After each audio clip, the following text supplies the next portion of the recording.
You got to love it here in the city. Our heart beats stronger. The NHL playoff picture is still up in the air, but here in Winnipeg, fans are confident the arena will echo with the sound of white noise again. Let's go! Go, Jets, go! Winnipeg is back in the big leagues and over the moon.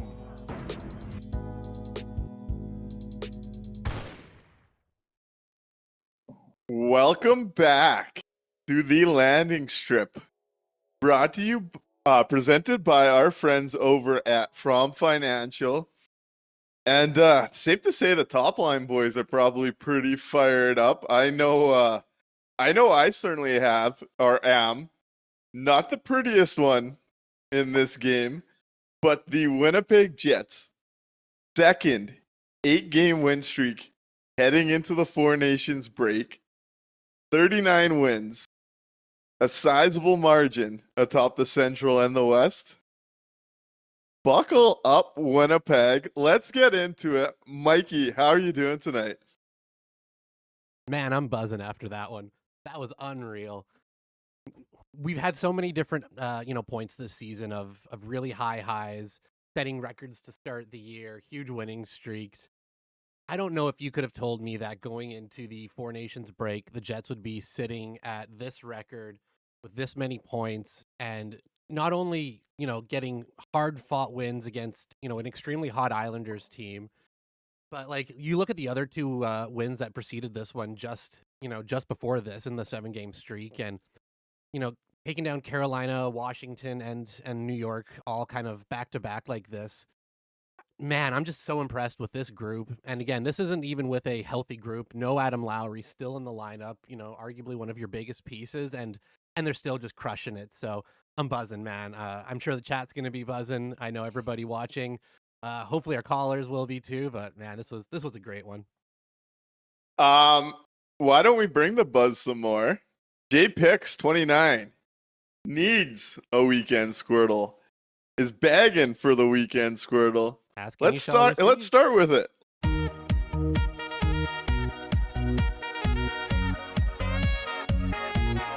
8 straight. Number 1 in the West. Number 1 in the Central.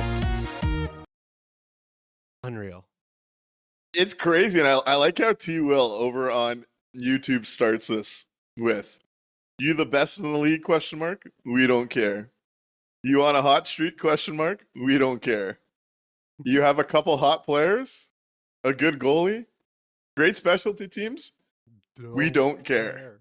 And it's that attitude right there. Yep. I think you're seeing it on the ice with this Winnipeg Jets core more and more. And it's like, I think it's best described as that ability to like step on a team's neck or be able to stop something from going too far. Like today, we saw a lot of it from Connor Hellebuyck in the third period when the Islanders had a bit of a push. He steps up and makes a play. I saw it a little bit from the top line after the Isles make it a 4-3 game.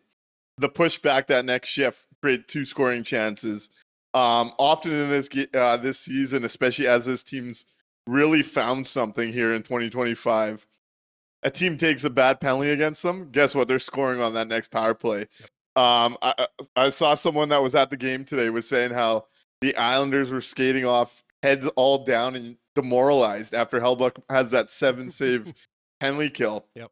You're just seeing this team seem to step up in those big moments, those crucial moments, those timely moments in a lot different way than potentially in years past. And I do think that's an important attitude and step in this whole conversation around the Winnipeg Jets. Yeah, they're in the driver's seat for once. They're not having to adjust to what the other teams are doing to them. They're really just trying to kind of push forward and set the standard themselves. I look at the Carolina game. Carolina had the best penalty kill coming into that game. They had stopped 40 of 42 previous penalty chances coming into the game against the Jets, and didn't matter. Jets went through and they played their power play and absolutely smoked them. It's so impressive and so different than anything we've ever seen the Jets do before. And they're doing it with one top 6 NHL center right now, technically, right? When you're looking at a playoff roster, like the 3 guys occupying the space behind Mark Scheifele on the center chart are not guys you would expect to be in your top 3 or your top 2 or 3 lines come playoff time, and they're doing it right now to the rest of the league, even with that the filling in for injury. So I'm absolutely impressed. We're gonna get into all of it, and we got a nice comment from Choices as well, kind of highlighting Cole Perfetti, because again, the Cole the Prick Perfetti has been absolutely lights out since he's decided to turn that on, and everything's just falling in the right spot. Yeah. T. Will says this team has finally learned how to step on the neck and stay on it. Choices also says this team just seems like they are on a mission to gain respect. And it does seem to have a little bit of that vibe to it. Though I'll push back a little bit. It has been a long time since we've seen it. We did see the team and this org have that step on your throat in 17-18. That team just had it on a level that, whew, That was different. I miss yes, it. absolutely. 100%. But Different core. This is I meant this group that that they've compiled under since starting from Bones, kind of going forward. Yeah, you're right. That 17-18 team was something else as well, though. Yeah, no, for sure. That's the pinnacle, right? That's still the pinnacle. This team is starting to give even cynics like me reasons to believe that, hey, maybe we can get there. But another, I don't know, this game was pretty interesting. The Jets and the Isles historically, right? The Isles have historically played that game that muddies up the crease, really slows this team down, tries to slow the pace of the game down. And I didn't catch much of the first. Bit of a busy night for me as I was bouncing from an 80th birthday party to a 30th surprise party to watching the game. It's been a bit of a night for me, but it sounded like that's kind of how that game looked in the first period. It sounded like the Jets were off to a slow start and the Islanders were really dictating it. What did you see out of that first period, Mikey? Yeah, the Jets didn't realize the game had started for that first period entirely. They were standing still. They were puck watching. The Isles absolutely were controlling the center of the ice, the neutral zone, and just the speed was quite evident. The Jets, just for whatever reason, were not awake for that first period, and we got to see the adjustments happen in that second. Because the way it looked to start, even though the score was kind of close, it did not look that way on the ice if you were watching just the play. So, yeah, there was a lot of speed being thrown around, and the Jets, for whatever reason, to start, were skating in cement. Yes, and though again, I think this is another positive. Like maybe I'm getting too rosy on this 8-game heater, but I do think this is a positive development where we talked a lot about the slow starts, especially early in the year, and how it seemed like it was going to catch up to them against good teams. And we've seen that drift out of their game. I don't think they've been as rough as consistently to start the games. But for them to push back and have a second period at a level where the Jets were flying in that second, that was the type of period that does, or I guess my buddy Chase put it best in our group chat. The second period was the type of period that elite teams could string together even after a rough start. They seem to find their wheels. Obviously, 3 unanswered goals, 2 from Gabe Vilardi, 1 from Nick Ehlers. The first Gabe Vilardi goal, awfully sick hand-eye and heads-up awareness from Kyle Connor in the D zone to spring Gabe Vilardi off that puck there. Vilardi just, what a player he's become. I'm sure we're going to talk about him for a bit more tonight. Nick Ehlers with an absolute ridiculous setup from Cole Perfetti. No look pass. Shout out to Vlad on that one, who I thought this was another step forward for that line as a whole. Yep. All of a sudden, they're a buzzsaw. Vlad's been heavy in on the forecheck. They're using their speed really well. Ehlers and Perfetti seem to understand what each other wants to do now. That goal was beautiful, and I think Nick Ehlers' facial reaction and getting to see that on camera just tells you everything about that pass from Cole Perfetti. Yep. And then that the third goal, right? Gabe Vilardi gets it in the slot from Kyle Connor, and he's in that high slot, and he doesn't feel comfortable in his shot. And he sees Mark Scheifele on that back post and slides it effortlessly to him. And in that moment, not one, not two, but all three Isles that had their eyes on Gabe Vilardi, worried about him as a shooting threat, all collapse on Mark Scheifele, who sees this all and slides it right back to Right back Vilardi to in him. net front. It was one of those shifts where it looked like the top line was playing with the puck on a string and just playing with the Islanders. It's a thing of beauty, and this was another game where we talked at length a lot in the first half, where at best it seemed like one of the two top six lines was going, if we were lucky, and you'd hope that the Lowry line was going with one of the other two for this thing to kind of keep moving. Yeah. I thought today was another great example, and it's so much more enjoyable to watch, noticing this over the last couple of weeks with this development on the second line and it not being the worst line in hockey all of a sudden. How much fun it is to watch a hockey team with two effective top six lines. And this was a game where the top six wins it for them at 5-on-5. I thought this was another tougher game for the bottom six. Yep. But the top six just goes to town, and it works. Yeah, even in the first period where the Jets as a whole were being outplayed, there was 2 to 3 super clear chances, kind of similar to that, where the top line was able to kind of set up and get that kind of passing going.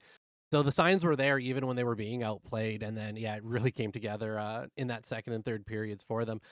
They even had some penalty kill time in this game, that the guys on that top line. So they were their fingerprints were all over this one tonight. It's exactly what you want to see, because like the Islanders are a good team, right? They are on a hot streak coming in. They've been playing well. They're going to be able to do some things too, right? You're not going to be able to dominate every game all the way through, but to be able to have the bounce back that they did after the Islanders really took it to them in that first period is exactly what you want to see, because you're going to have that in the playoffs. You're going to have other teams that are going to have a better period than you, that are going to have a better start than you sometimes. And you need to know how to come back from that and how to not let it get in your head and how to just keep applying your game. And if they can keep this, kind of fresh and in their memories going forward, I think that'll be a big help. And I think it's one of those things too, right? Where, like you mentioned, the Isles are coming in hot. They're one of the hottest teams in the NHL over the last few weeks. That's a team trying to get back into the playoff race. And the Winnipeg Jets don't have their best in that first period. They don't have it in the third. You could see the foot kind of came off the gas there for a stretch. And it doesn't matter. They're still in a coin flip hockey game where their best players were their best players, and they come out of it with their 8th straight win. That's a winning formula. I hate the term good teams know how to win even when they're not the best, because I do think it gets overused to prop up a lot of mediocre teams that sneak through hockey games. And I think this team got away with that a lot from like 2020, 2022. I think this is a great example of that saying at its core, where the Isles are a hot team. They played a competitive game tonight. The Jets didn't have their best without their second best center. And it didn't matter. Like, these are all positives, as in Ehlers We Trust says over on YouTube. If you're a Jet fan and not on board, what the hell? This team is so much fun, and I'm enjoying this ride completely right now. Yeah, it feels different. We've I'll echo Turd Ferguson's comment that we've been fooled by this team before, by the Jets organization. And we still might. It's February. We still might. Can't see the future. But for some reason, let's not rule it out yet. This one feels a little bit different than years past. It really does. It feels a little different, especially if they can.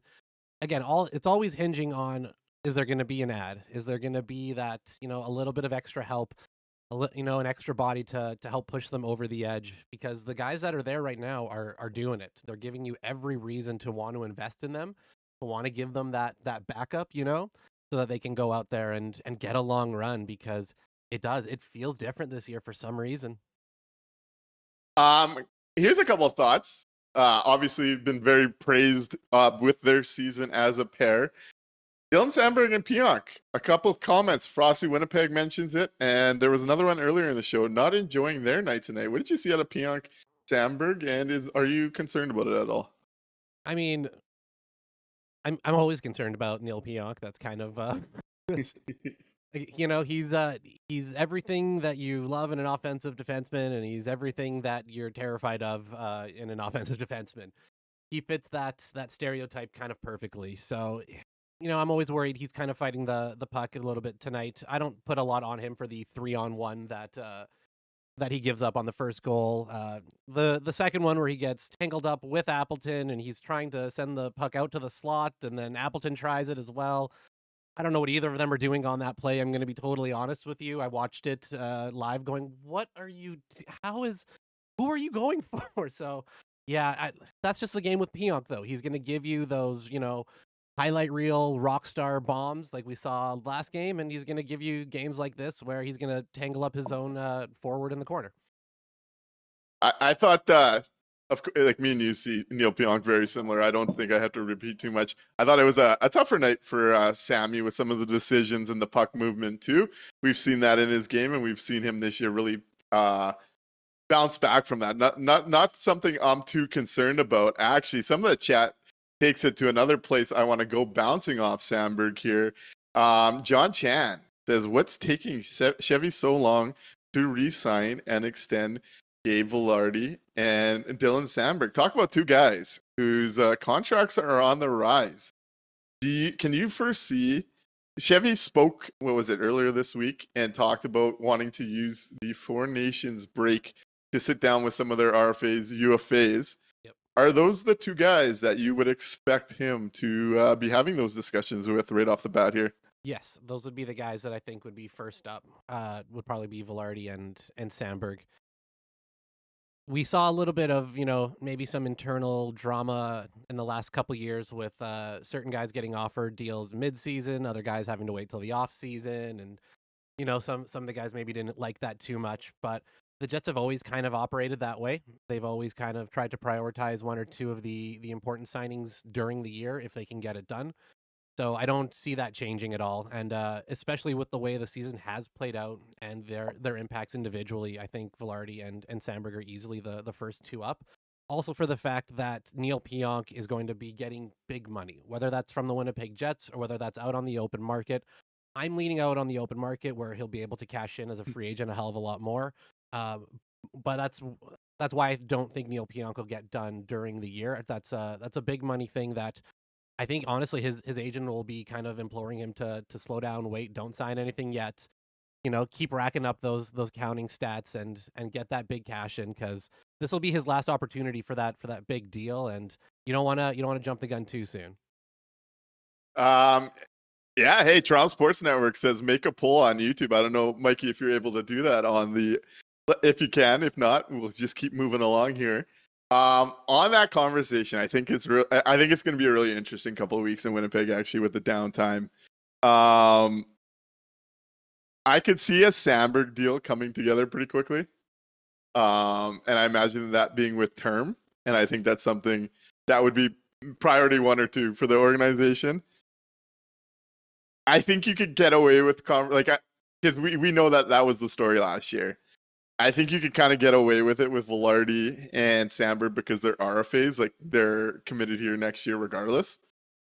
And I think this is all like ties in bigger picture here with the idea that I think the Winnipeg Jets are in organizationally one of the best spots in the NHL today. As of just in this very moment, we're having this discussion.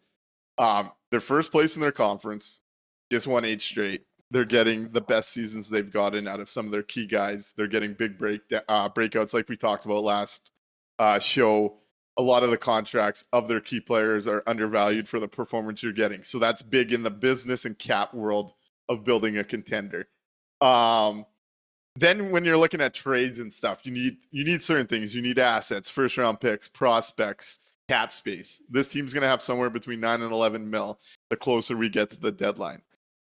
When you're looking at bigger picture deals, like some that might have term attached, you need to make sure that your future books are clean, right? And right as of today, the Winnipeg Jets have the most cap space heading into the summer at $43 million. So they can do work internally and externally, but it wouldn't surprise me. Just looking at that entire scenario, knowing that the Jets can comfortably keep waiting to make a move because of the performance they're getting from this roster. I said it last show, and I still believe this today. The longer the Jets wait, the more patience Chevy has this season is good for Winnipeg. And we saw some of that today with some of the names that are starting to leak out with some of those teams I was talking about that are spending cap dollars on teams that might not be playoff teams. That's when the business side starts to come in. I could see Chevy wanting to have a little bit of clarity on his own players to an extent going into that deadline. So I do wonder if we see one or two contracts in the 2-week period. One being Sandberg, and the other being Velarde or Neil Pionk. That's my my gut feel right now. So the poll up on YouTube so far, we've got 77% coming in for Sandberg to sign the contract first, and then Velarde at 23%. So far, nobody has voted for Neil Pionk, thinking that he will sign ahead of those other two guys. So there you go. I just can't shake this feeling in my gut. You know how the Jets did Shifley and Hellbuck and announced them together? Yep. I can't shake this feeling right now that the Winnipeg Jets get Pionk and Sandberg done and announce them together during the break. I can't shake the feeling. So the big thing that I'm really kind of leaning on and banking on, we're all approaching it like, oh, you know, if Chevy's going to do it or not, if Chevy's going to do it or not. There's the Neil Pionk side of this. That is the part that I think is getting lost in the shuffle. That free agent market. The Neil Pionk side, man. Mikey, you're selling yourself on something. Neil Pionk wants to be here. Neil Pionk wants to end his career here. Neil Pionk wants to get paid, and I think I wouldn't doubt the Jets are going to do it. That's all I'm saying. I'm just prepping you. I can't shake this feeling right now. I look at Pionk's career. I look at the way that it's kind of gone. This is his big opportunity to really cash in. He is having a monster year on a team that's breaking records, that's getting national attention. Yeah. I honestly believe a guy that is that competitive can look at that situation, that has an agent that's telling him, man, we can go big this one time somewhere. I have that feeling. And I may be crazy. I might, but that's where I'm leaning on. I think it'll be Sandberg and Velarde. Sandberg's the guy they drafted. I think that's the guy they'll prioritize. Like you said, Chevy loves his guys, and his draft picks are always prioritized over the guys that he's traded for or signed as an FA. So Mark Chipman likes his guys too. I'm gonna lean on it. Sandberg, Velarde. That's my final answer. Here's my buzzer. I just wouldn't be surprised if we get one or two in this 2-week break. Yeah. And I just can't shake that feeling right now. Yep. I'm hoping we get saved the way that we did on the Andrew Ladd, Dustin Byfuglien situation. That's, I'm leaning on that. Let's hope. Let us pray. Joyce's TK makes a hilarious NBA comp for Pionk in that he is the J.R. Smith of the NHL. Frosty Winnipeg says Pionk 8 ? He is currently at 5.85 mil. Having a platform year with the counting stats and time on ice plus the cap jump. Yep. I believe he's comfortably getting $7 to $8 million, and he's, for me, just not that level of player. Agreed. You'd be paying for past performance, not what you're going to get in the future, and that's always a bad deal. Julian says let Pionk walk. You can't pay big money to players who play well with one player, and that's the big thing. That's my big caution here. Is I look at Sandberg Pionk as the Dustin Byfuglien Ben Sherratt scenario, except in reverse this time around, where Ben Sherratt got paid for hundreds of years for 3.75 mil for playing next to Dustin Byfuglien. And I think Pionk's going to get an extra boost because his 5-on-5 playing beside Dylan Sandberg and his emergence. And I think that's where you gotta be careful. Interesting order from In Ehlers We Trust, who says they would lock in Ehlers, Sandberg, Velarde, and Pionk in that order. What do you think of that? If we can get Ehlers, I think you and the listeners know of our affection for Nick Ehlers. I think there's lots of tread still on the tire with Ehlers. I think that he would be an integral part of the run going forward if they could get him locked up. So it'd be great if they could. I think I still probably prioritize Sandberg getting locked in ahead of Ehlers, but I would love to still see him re-signed. Okay, I'm gonna put on conspiracy Nick hat here. I think we got not confirmation, because I actually think there's gaining more momentum than not. I don't think it's as certain as it was before the season, but I couldn't help but read into how Chevy answered the Nick Ehlers questions. I read into it as like this was his shot to lift a cup with him. Yeah, could be wrong. And then Friedman in his 32 thoughts brought up the Ehlers situation, and we know he just spent time around the Winnipeg room in the last few weeks, and said the mystery around Ehlers, his teammates didn't want to speak for him. So conspiracy Nick putting on the old tinfoil, read into those two situations as one where I think Nick Ehlers might have informed his teammates and the team that, hey, I'm down to be here for the year, but I'm going to test my options. And I think Nick Ehlers plays into the argument you're making for Neil Pionk. I think Nick Ehlers makes that case for himself more than Neil Pionk, and I think that's where that one goes. I could be completely wrong. I have no info on any of this, but that's just me reading the tea leaves here. Yeah, it's very likely, right? He may want a fresh start somewhere where he feels he'll get a better opportunity to highlight himself and, be a first line player consistently. So it'll suck if it happens. We'll definitely miss seeing Ehlers. It'll be weird to see him in a different jersey, man. That'll feel And wrong. I hope I'm wrong.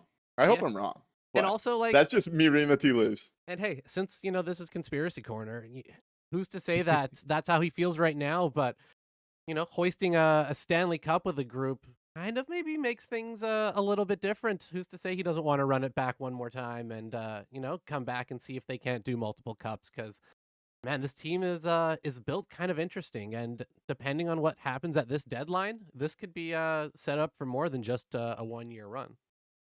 Oh, 100%. And I do think that I'm less as certain about him walking. That's how I read into what we got out of the media this week. Those some interesting takeaways in the chat. Toronto Sports Network 243 says, look at Rantanen versus Nekis. It's the partner that makes the difference in a small sample size. And that's true. Obviously, Rantanen's had the colder start. Nekis looks like he fits like a glove with Colorado's pace. So hate that early start. Return, yeah. Here's also where I think the Ehlers stuff is going to get tricky for the Winnipeg Jets. Frosty Winnipeg says Ehlers is looking at a Scheifele contract, but others will offer more, so it's up to him. And I think Frosty's right here. I think with the cap jump, Ehlers being a point-a-game player despite playing under 16 minutes a game, he's going to be a commodity on the market with this cap increase. And I do think we're talking about a guy that's probably looking at an $8 to $9 million contract. So is where I'm going to guess his market starts to go. Yeah. And let's say that's tough. Let's say he's able to get $8.5 million. I think the Winnipeg Jets would have a hard time stomaching paying him at the level they see Scheifele and Hellebuyck. Despite that's not how you should look at how the cap is moving, I think there might be a bit of a roadblock there as well that I wonder about. If that ends up being part of the roadblock, that would be a little frustrating, just considering the conditions under which both those contracts were signed, the cap at the time, the percentage of the cap that they're taking up, what that means, all that type of stuff. So yeah, it may end up being that he wants a fresh start, and they may have to go separate ways, and he may get that big cash in somewhere else. Let's see how this run goes first, and we'll go from there. Here's a couple. Let's go on this conversation. This is one I've been wanting to get to. He will says, does Arneal get the Jack Adams? Has to be on the short list right now. For sure on the short How are list. you feeling about Scott Arneal's Jack Adams odds? I can't remember whose quote this is. So if anybody knows it, shout it out in either of the chats. But the adage goes, you show me a Jack Adams coach and I'll show you a Vezina goalie on their team. So yeah, I definitely, minimum, he's going to be in the short list. If they continue on, with these ridiculously long win streaks, his chances kind of go up. Jack Adams a lot of time kind of gets based off of what the expectation for that team and it was initially compared to where they were. I don't know if anybody saw the Jets at this level at any point, coming in. So that'll definitely play into his favor. That's a tough one. It's going to be interesting to see how the Jets finish off the season, but minimum on the short list. And, the homer in me wants to kind of say, yeah, a little bit, but I'm kind of going back and forth on that. What do you think? Okay, so a few things on this. I was having a conversation along these lines on social media earlier today on Twitter, just talking about how Winnipeg Jets right now are in a legit President's Cup or President's Trophy race, and how like winning that would be an insane accomplishment. So the way I see like this conversation, anything that would add prestige or a prestigious element to the Jets, I think is a big win, and I think Scott Arniel would be on that short list right now. I do think narrative-wise, he'd probably trail Carberry in Washington, just with the Jets were a top 4 team in the standings last year. Arniel's clearly come and unlocked a level to it, especially on the specialty teams. But I think he would trail probably Carberry right now, but he's clearly a front runner. Yep. With that in mind, who else do you think are currently in the race for major awards? Like for any of the major awards? Any of the major awards. Let's see. The Jets being at the top of the standings, there's going to be some conversations around which of their guys deserve where. Yeah. And Morrissey has to be on the Norris list, no question. The way that he's gone, especially if he has a big showing out at Four Nations, I think he'll be able to kind of get his name into that national attention a little bit more too. So that's a guy that's got to be on that list. Okay, anybody else?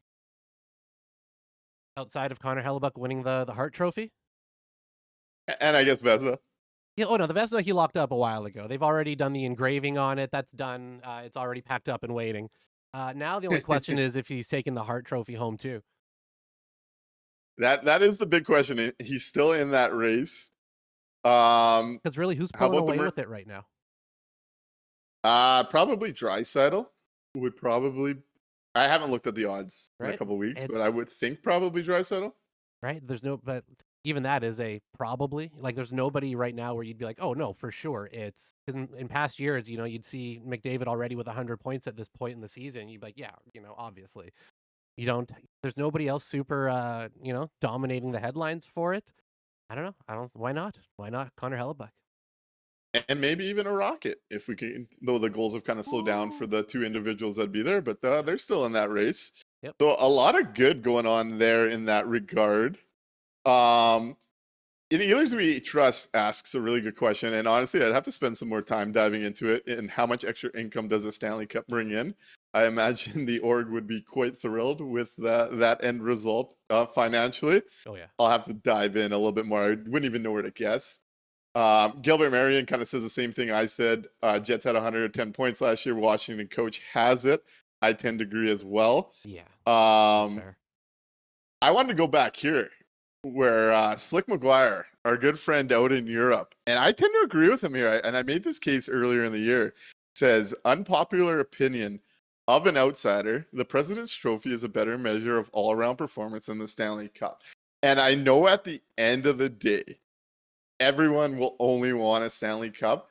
I think a President's Trophy is a monumental accomplishment in the smallest market in the league, in Winnipeg, in the sports echelon of the NHL being a top 4 major brand in North America.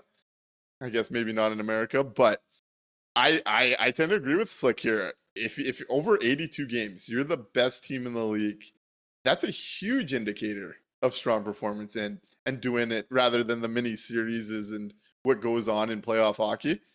I think that's something that this market should be thrilled about chasing. Oh, absolutely. That would be massive. It'd be the biggest accomplishment for the team since coming back. There'd be that gets you ways to, sell more merchandise, more like it opens up so many things off the ice, and it's a great recruiting tool as well for players to come in, right? You go, hey, you want to play on one of the best teams in the league and have a shot at the Stanley Cup every year so it would be absolutely huge. And yeah, I kind of agree. It does show you more of what the team's kind of overall, where their level is at. Because yeah, the Stanley Cup, while being the longest of the playoffs, right? The 16 games really does that you have to win really does wear wear the teams down to getting you around to the best guys that are out there. But every once in a while, you get a hot goalie in the playoffs that can carry a not so great team, super deep. So anything can still happen at that point. So yeah, I would agree with Slick. Choices has the same nominees I would for the Norris right now with Hughes, Makar, and Werenski. Let's see if Morrissey can make a push. Turd Ferguson says, Name the last 10 President's Trophy winners, cup or bus, baby. And hey, I'm all Fair in on enough. that. Yeah, fair enough. But hey, despite the superstition, historically, President's Cup slot has won more Stanley Cups than any other slot. I'm just saying. Yep. Like, what was it, 22%, something like that? Yeah, something like that. Arc Sign says, I know we make fun of Nashville for raising the pathetic banner after losing to the Jets in round 2 of the 2018. The only matter that matters is the Stanley Cup one. But still, wouldn't it be nice to win the Presidents? And that's where I fall. I really do. Yeah, absolutely. It's massive. There's so many positives for the Jets when they've never done anything like that before in this incarnation. So yeah, that's the way to do it. It's a great start. Would we rather win the Stanley Cup than a President's Trophy? Always, every single time, no question. But why not both? You know, that's why not? And yeah, 21.62%. It's the highest percentage for the slots. And on the other side, I'm gonna put out some caution out there because Julian nails it here, and I saw Frosty Winnipeg say this earlier. Frosty Winnipeg reminded us how many games did the Winnipeg Jets win going into the playoffs last year, and it was that 8 number we're talking about tonight.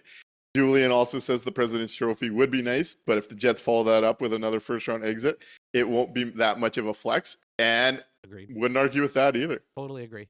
If any, I don't care what happens during the regular season. If they go on to win every game from now after the break to the very end of the year, if they go out in the first round, it's an absolute failure again. Even more so because of how well they've done in the regular season. So yeah, couldn't agree more. Yes. So let's dive into just some of the rumors coming out today in regards to trades. I know this cat loves to talk about potential trades. I know I love to as well. And my working theory, I keep getting more confident in it, in that teams were going to shake up rosters the longer this went on. And we're seeing some interesting names thrown out there. I'm not going to say I'm loving every single name that's come up. But the first one yesterday to kind of get the Winnipeg market talking, at least, it won't have me nearly excited, was Darren Dreger decides to go on, I think it was Dreger, on the TSN Insider show yesterday and talk about the St. Louis Blues shopping Braden Shen and hoping for a monster haul. And just watching it, you could tell that that was a team leak. I mean, he's got a full no trade clause. He's 34 years old and makes like $6.5 million. If you're getting a monster haul, I think you're probably just trying to drum up some interest. Yep. But I know him being a SAS boy and obviously a very, very successful career. It's got some people talking, as we see in the chat. Gilbert Marion says, Shen, please, Chevy. T. Konapali says, yes, Braden Shen.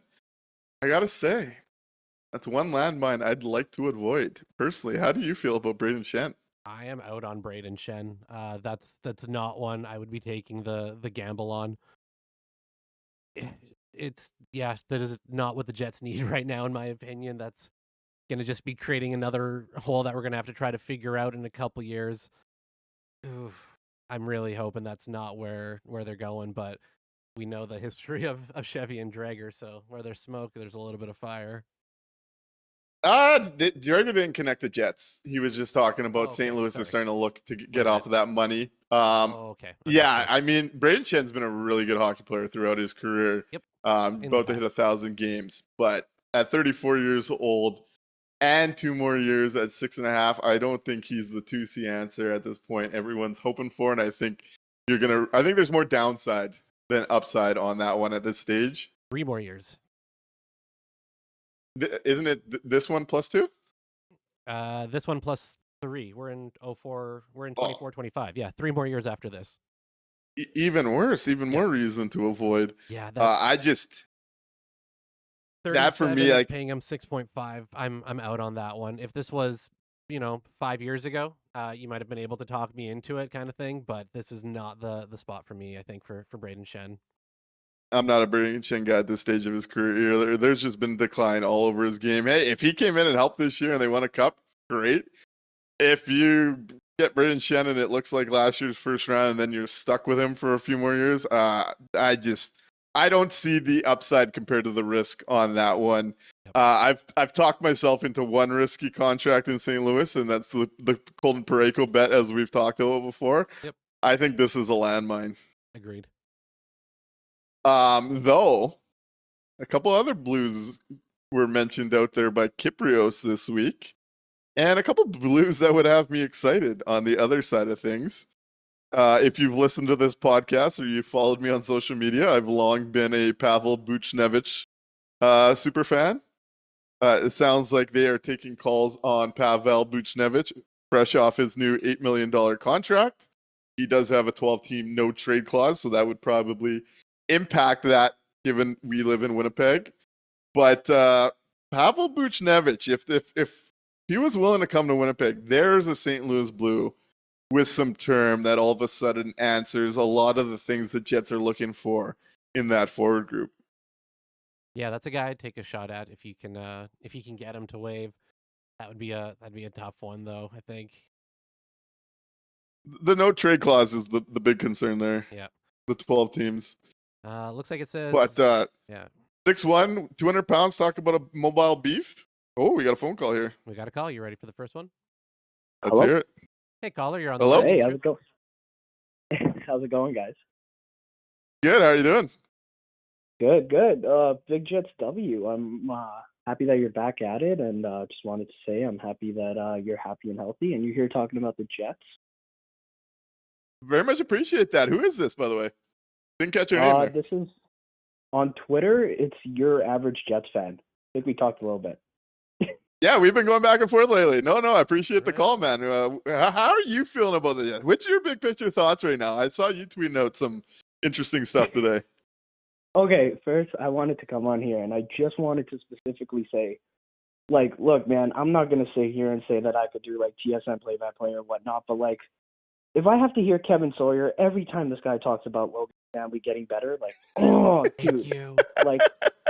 like, look, man, like, you two, like, look, you have social media spaces, like, I understand you don't want to go out and slander people. That's good. That's not a good way to live your life. But it's like, oh my goodness, man, like, I'm going to start muting my television. Like, it's so annoying. It's a running joke It's between every me and my game. dad.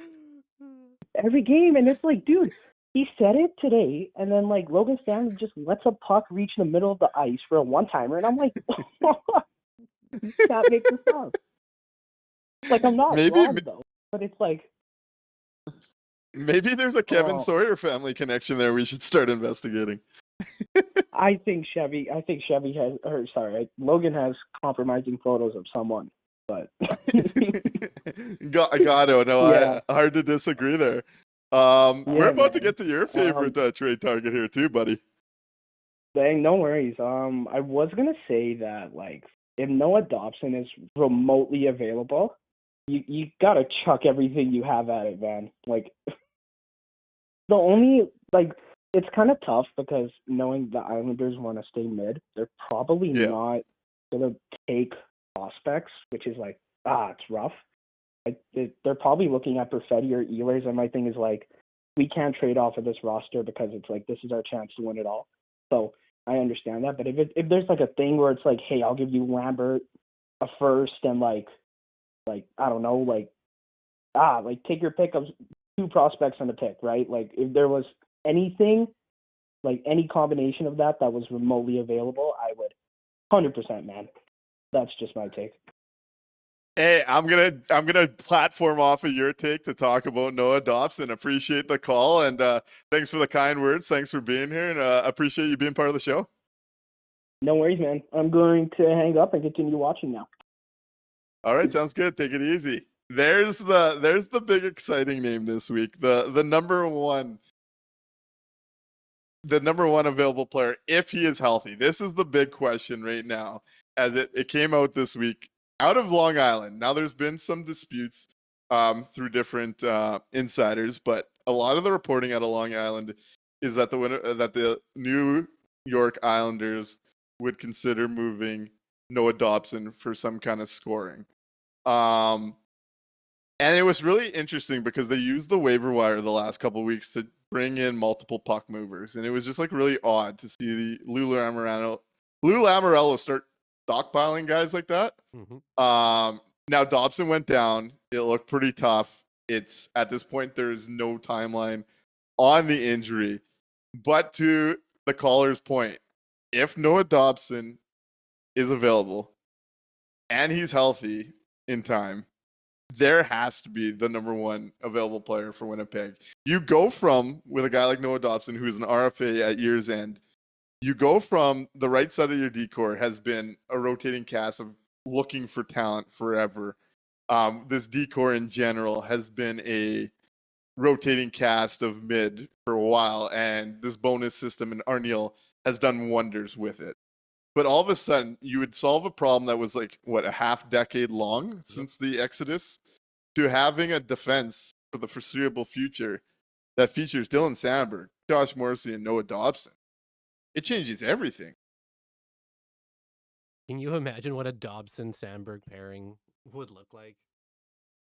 Like that, just you're absolutely set going forward. You can lock that in. You get Dobson signed now long term. You're getting Sandberg signed now long term with the cap going up every year. You now have a number one pairing essentially on that pairing that you can play as a second pairing if you need to, with Josh Morrissey still there. It's an absolute game changer.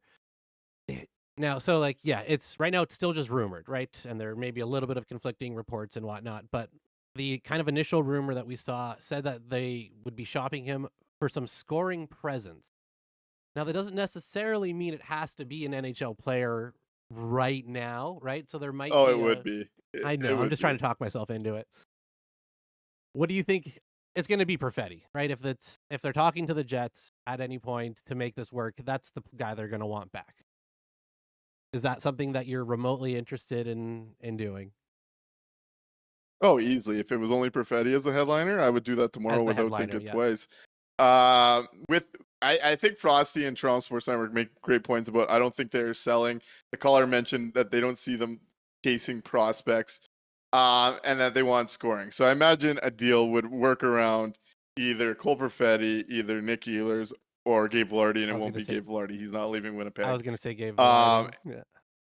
And Ehlers' deal would only be if there was an extension or you're adding future scoring like a Lambert to it just because of the control and Dobson being a right-handed D. When you do that, you better go get another impact scorer because we're already talking about trying to add another one. It is a complicated in-season short window deal for Winnipeg, but I do think big picture that is the type of deal that changes the dynamic, not only of this decor this year, if he's healthy, like that's a big question, but moving forward as well. And Julian does say here, remember, the Knights traded Hurdle last year while he was still injured, and that is a good point here. So, like, if he's a guy that you're expecting him to be back before the playoffs and he's available, honestly, I was kind of intrigued by the fact that all of a sudden Brad Lambert was playing today. And we know Parker Ford's fit like the Baron element of that role. Yep. And I just found that a little interesting that Lambert jumped in this game with some of the talk coming out of Long Island. Maybe highlighting for a trade kind of thing, getting a little bit of a showcase, in which case he had a nice showing today. Good defensive play, sprung AI to get that goal. It'd be Dobson, man, it's an interesting one if you can make it work. Especially, like, it would have to be part of a series of trades, though, like you said, because if you're going to remove one of those forwards off the roster now, if you could do if you let the, if you give the Ehlers agent the ability to negotiate a contract now, if they're willing to work something out like that, you still have to go and try to find a replacement for Ehlers up top as well.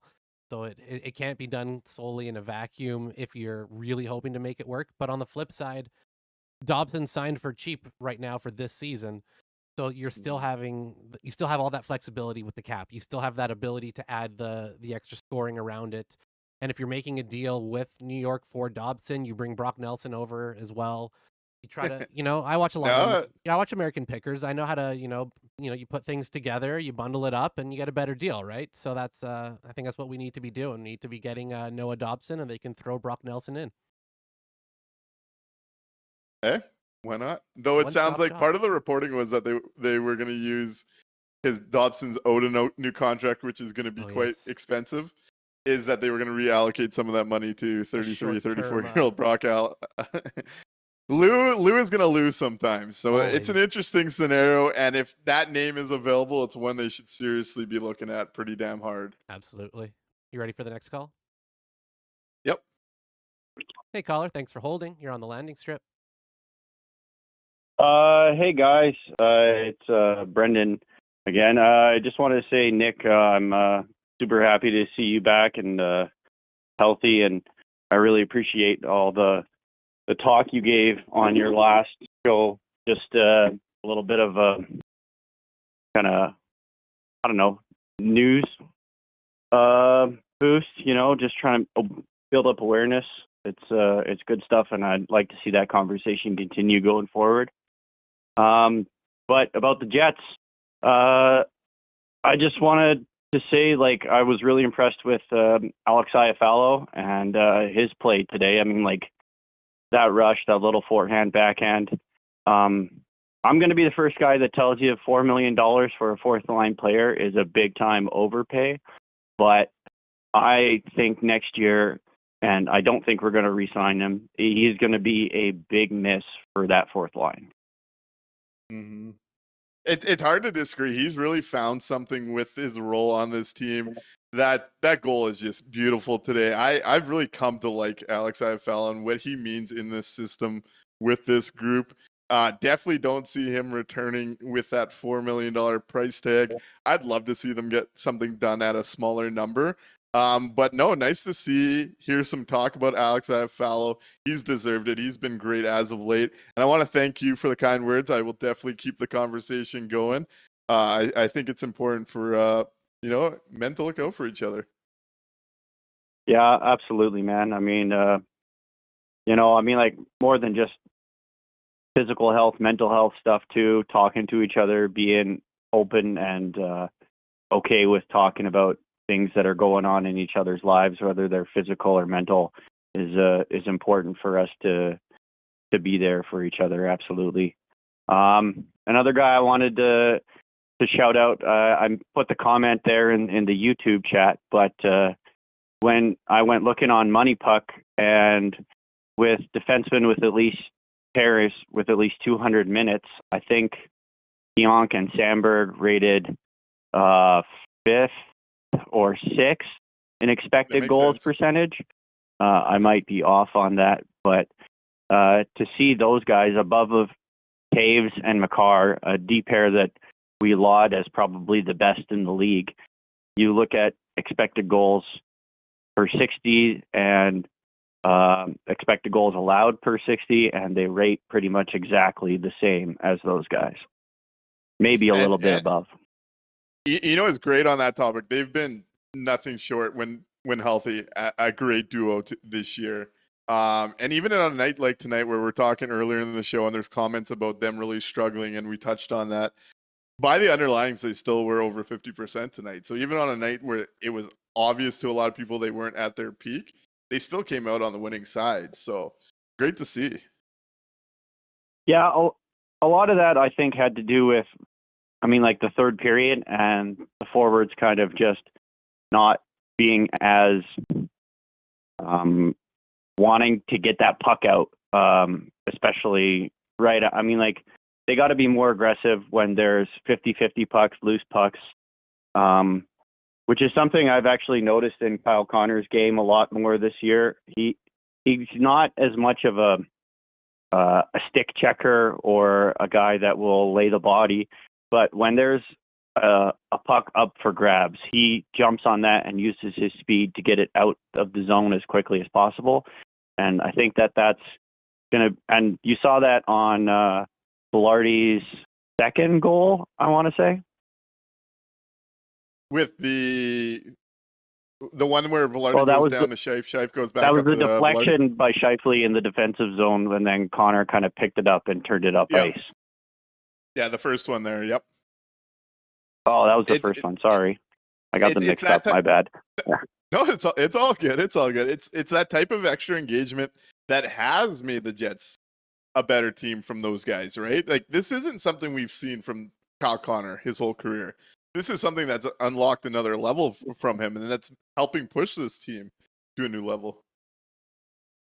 Yeah, you want to just continue to see that growth a little bit more. I mean, like I would still like to see a little bit more stick and engagement. Kind of, even if you're not going to lay the body on a guy, really get that stick involved defensively. You not just knocking down pucks that are off passes, but I mean tipping stuff away a little bit more. I mean, like I think that's why Alex Iafallo gets that bump up late in the third period with the net empty because over Gabe Vilardi, because he is such a good stick on puck guy and knocks a lot of pucks out of the air, has really good hand-eye coordination, and turns a lot of pucks over that way. You know what, Brendan? It's hard to disagree. Alex Iafallo is someone you could trust, especially in those moments, and you can see why a coach would throw him out there. I want to thank you for calling in tonight and sharing your thoughts. I very much appreciate you being here, part of the chat and on the phone. Thanks for calling in tonight, man.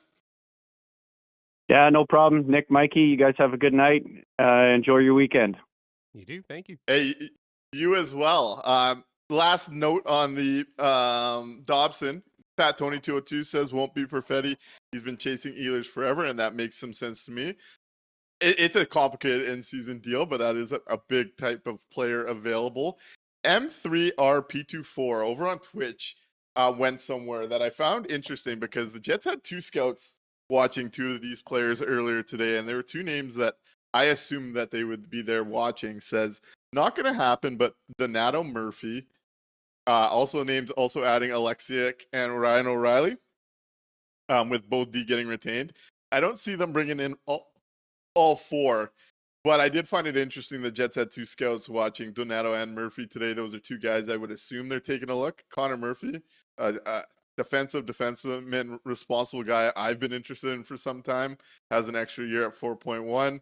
10-team no trade clause there, though that's some interesting names there. Ryan O'Reilly, Nashville's kind of, it seems like they're not going to trade him, but if you can get Ryan O'Reilly, sign me up.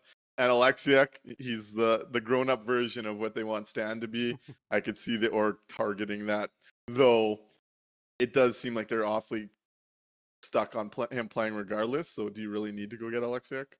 Yeah, if you're gonna go get him just to have him sit in the press box behind. He'd be playing. He's making over version, $4 million, but he might be playing. It might be Alexiak Stanley, two big giants on the third pair with Stan on the offside.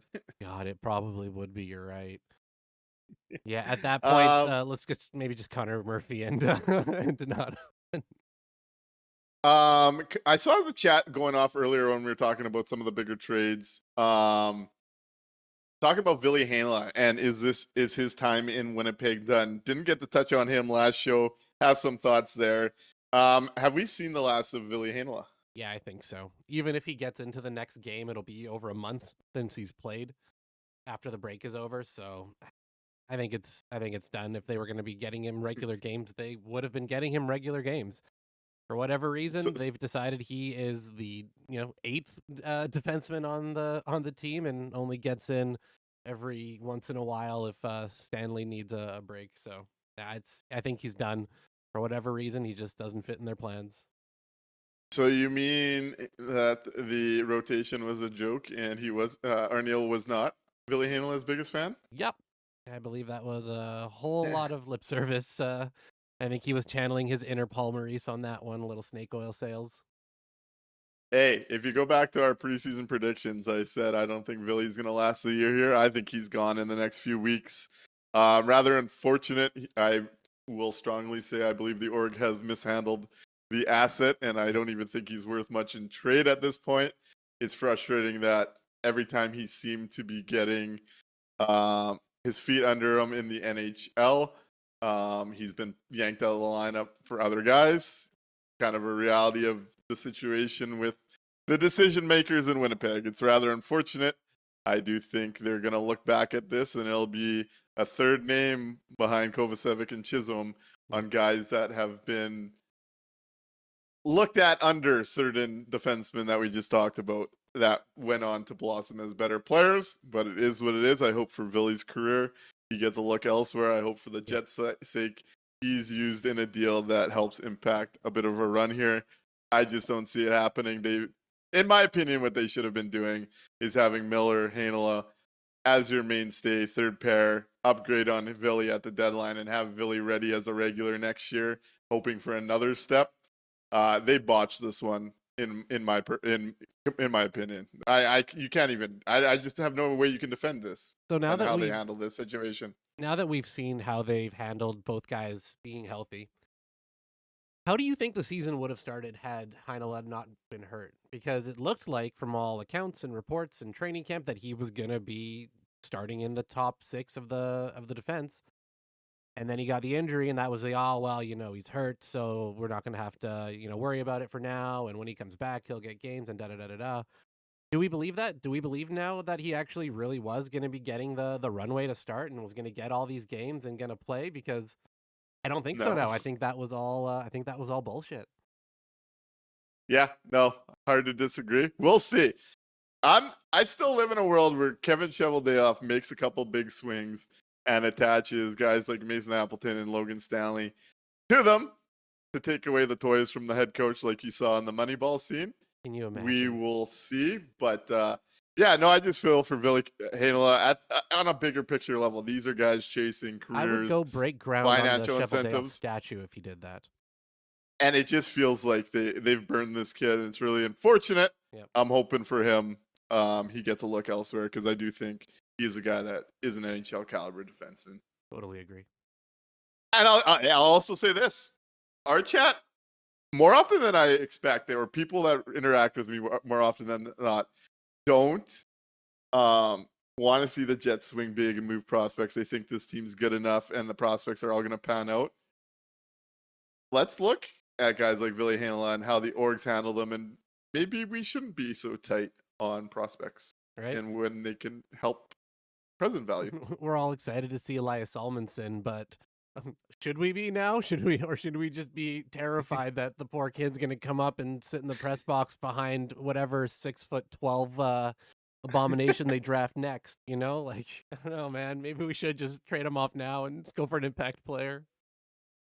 Scott Westman says team loves Mason. They brought him back after exposing him to Seattle. It's interesting looking at the top 9 and how the second line is starting to work. I think the Mason Appleton spot's the big spot to upgrade. Agreed. If you can find a play driving winger and you can move you can move your centers around, you got to get him out of this top 9. I don't see it. I agree with Scott that the team loves him. You got to make some tough decisions with some of these fringe players that you fall in love with at some point. And the weird thing is, you've got a better version of him playing on a line below right now. Yeah. Like, you could easily move Mason Appleton out and not lose a fucking piece of it and have Alex Iafallo play in that spot. I'll say this. Frosty Winnipeg says, kind of feel worse for Fleury as he played good his first 15. I got to say, I don't see it with Hayden Fleury. I don't see the hype. For me, the way I see Hayden Fleury is he is Logan Stanley, and he just got some shine being the new toy that got promoted with injuries. I don't think he's an NHL regular player. I look at him very similar to Logan Stanley personally. Yeah, he was fine to start off the season on that third pair. Him and Heinola were okay when they had that little run in the middle of the season too. But then poor guy had to play in the top 4 for a stretch when everybody was hurt, and that was rough. He's just a guy. He's just a guy. Turd Ferguson says 100% this team will not be playing, if any, kids in the next 3 years. Again, something to consider too, with the viability that these kids are impacting the biggest window. Scott Westman says, breaking news, T will talk to the Hammer, Crosby inbound. T Will says, if Jets need to swing big, there's no such thing as too much talent. And we'll leave it with this. Pat Tony points out Salmonson is a big man, but he's not 6'7". He's not 6'7". And Arc9 says it best. That's Arc9 right. says it best. And I hope this for all my listeners. Doesn't matter. I need to find someone who believes in me the way the Jets believe in Logan Stanley. And they're out there. Trust me. True. Someone's going to believe in you. You just got to find them. Frosty, I'll take the under on Kevin He making the team next year. I really like Kevin He as a prospect. If he's here within 3 years, I'll be surprised. I really would. Yeah. We've been yapping for a while. What do we say we do some 3 stars and get out of here? Did it.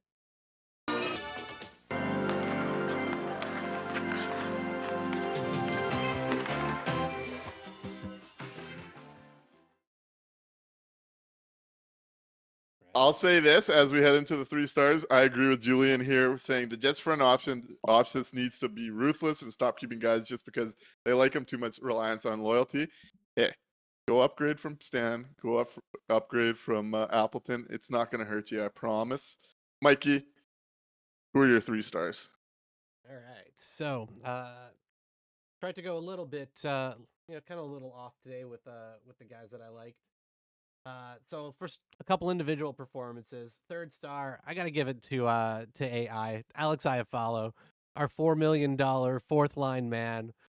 Man, the way that he outmuscles Horvat on that goal was just so much fun. The hands to finish it off, I absolutely loved it. I'm really liking Alex Iafallo more and more as the season goes on. I know you've kind of mentioned it in the past that maybe there is a number that you can find that brings Iafallo back, because at an inexpensive price he provides so much value and he's fun to watch when he gets on the highlight reel. So I gave AI my 3rd star. 2nd star will be no surprise. That's my guy Cole the Prick Perfetti. I just love his game lately. The pass on its own, again, that individual play was incredible, but just his overall game has been wonderful. 4 goals, 5 assists in his last 7 games.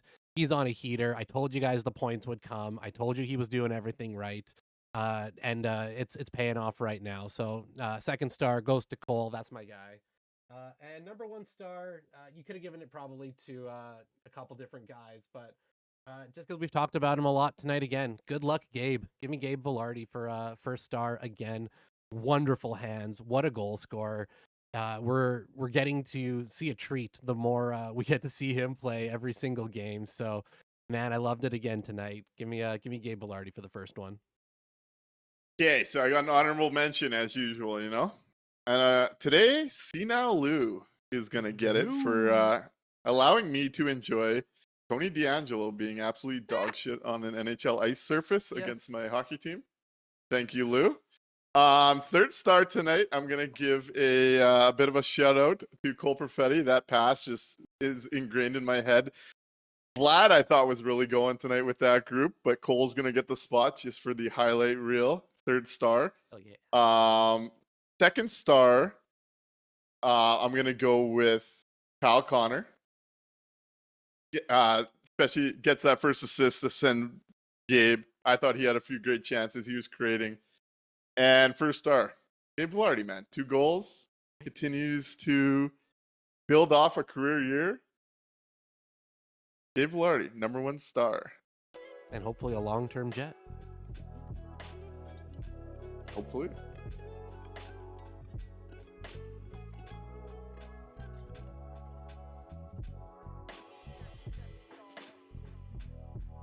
Oh, I wish Craig would have said this earlier in the show. That would have been a good combo for me to have. I mean, we can still have it real quick. No, it's okay. All right. We'll save it for the next show. Yes, we will. Craig Zamzo, make sure you tune in for the next show and you give us a call at 1204-800-0409 so we can tee up that conversation. Thank you for tuning in. All right, everybody. Y'all know the drill. Tell 2 friends to tell 2 friends. Rate, review, and remember the landing strip for your Winnipeg Jets post-game show.